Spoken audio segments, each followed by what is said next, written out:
As typical for Mount Mitchell, we've got some clouds. So we'll check out the top and see what we should have been able to see from up there.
Lots of neat plants in these rock outcrops here on top of Mount Mitchell.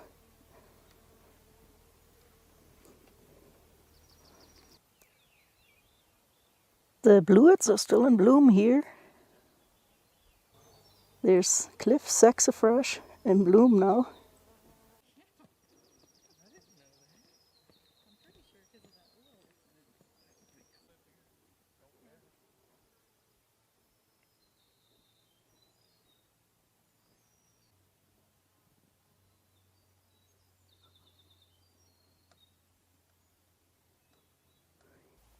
We have an elderberry here that's already making fruits now.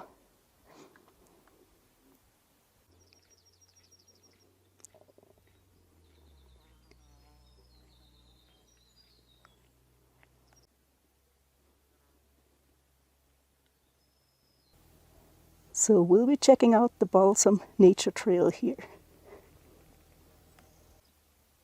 The dominant habitat type up here, of course, is spruce fir forest. So there will be a couple of signs along this trail explaining the plants that we're seeing.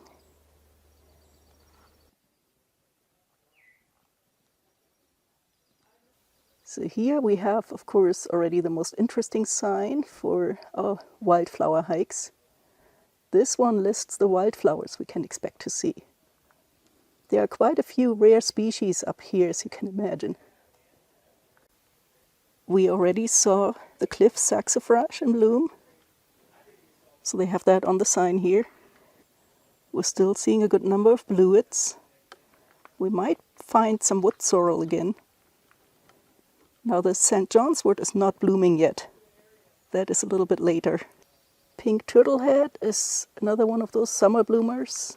Not sure if we'll see one yet.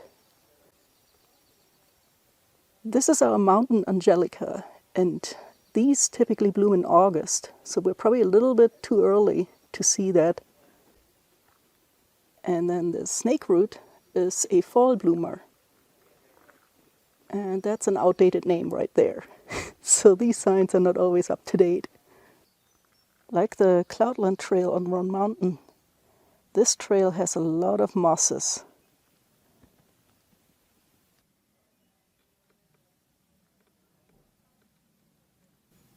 The trees are all covered in lichen. You can see most of the trees here are evergreens.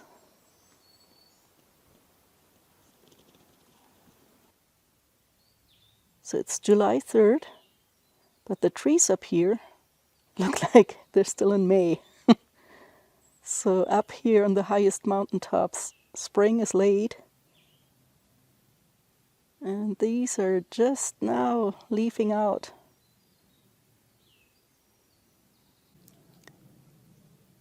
We've got some Catawba rhododendron petals here on the trail.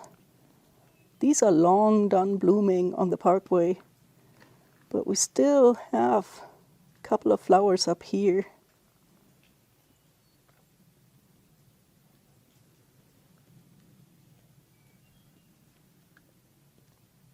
So yeah, that's the cooler climate up here on the mountaintop. It's a very wet spot.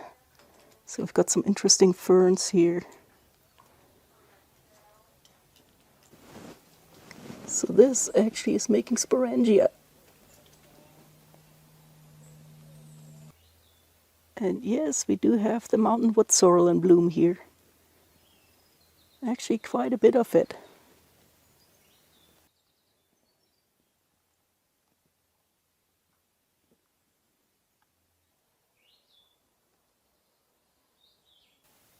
The haircut moss is sending up a couple of sporophytes here.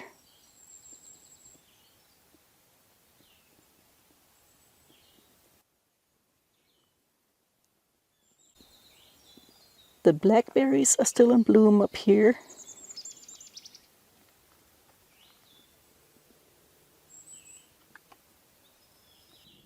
Here we've got an interesting patch of all sorts of things. Mosses, liverworts, lichens. So yeah, there's a lot of these small scale plants here again.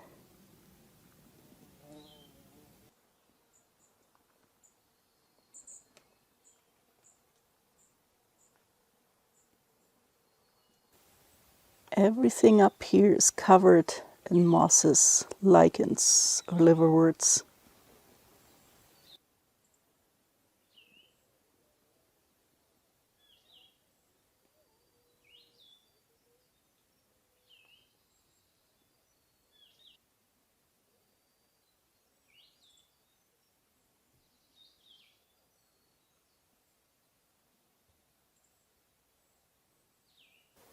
The sun is coming through the clouds now.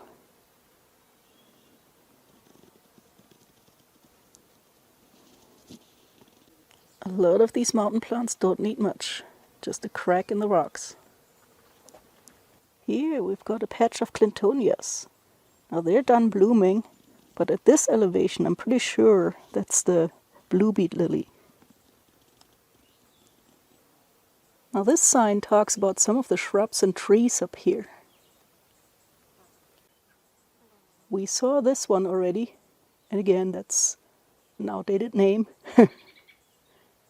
That's the elderberry.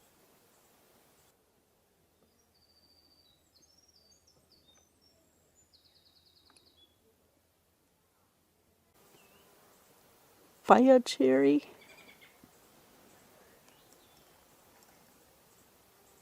Yellow birch.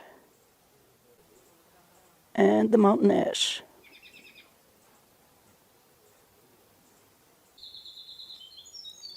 More mosses and mushrooms on this log here.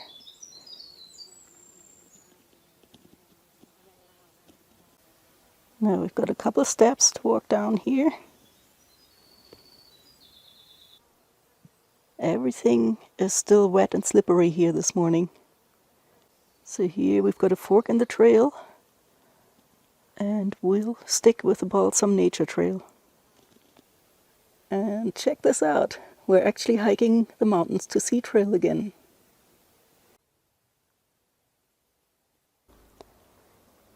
The temperature is much cooler up here on the mountain.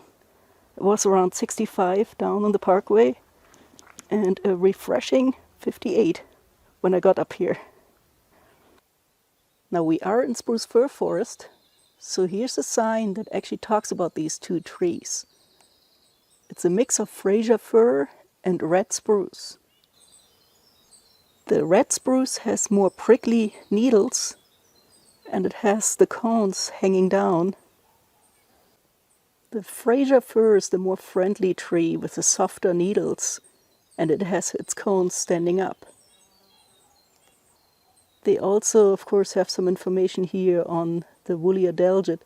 Now this is the balsam woolly adelgid, which is a different one from the hemlock woolly adelgid that we already talked about on another hike. Here we have a couple more of these clintonias, and there's one in here that's making fruits. So yeah, that looks more like the blue bead lily. Here's another nice one of these. This is also an awesome trail for lichens. Here we've got one of those interesting ones. I'm not quite sure what the name of this is. It's got these very characteristic fingers sticking up. And speaking of lichens, here's a sign for them. So this sign has a couple of those lichens identified. So we've got the beard lichen, more beard lichen.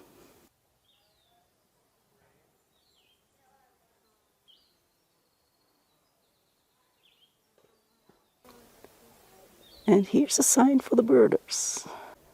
Got some trillium foliage. Here we have another fork in the trail. So there's a spring down there. There's plenty of people around now. I tried to beat the crowds, but it's getting busy. So I think I'm going to head back up to the parking lot. So back up at the parking lot. And yeah, it's getting busy.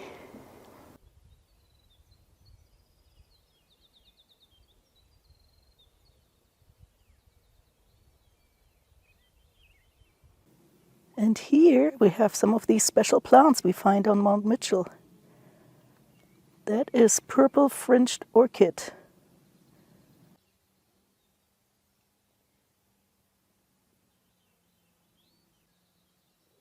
These orchids start blooming at the bottom of the inflorescence, and then the flowers open up in layers until they reach the top. These are in perfect condition right now. Still have a lot of buds on the top. No spent flowers yet. So if you want to get pictures of these orchids, now is the perfect time to go.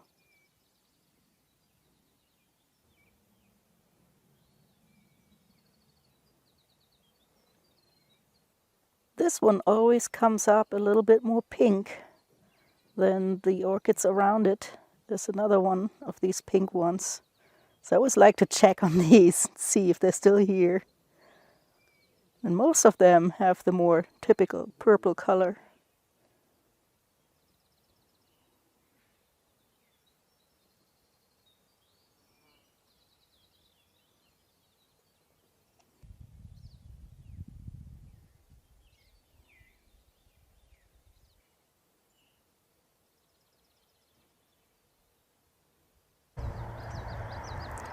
Lots and lots of these orchids just along the road here.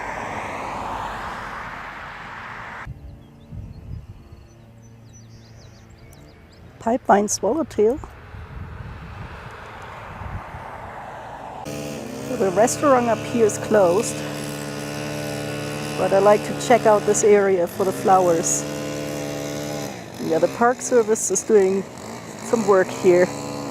They're mowing. More orchids here. And I trust that those guys know not to mow these down.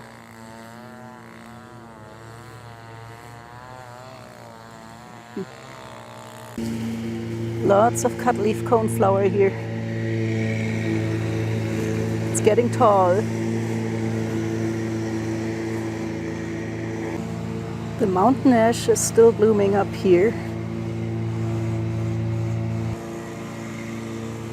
So these flowers are tiny, but they still attract a lot of pollinators. I believe some of that St. John's wort here is already budding.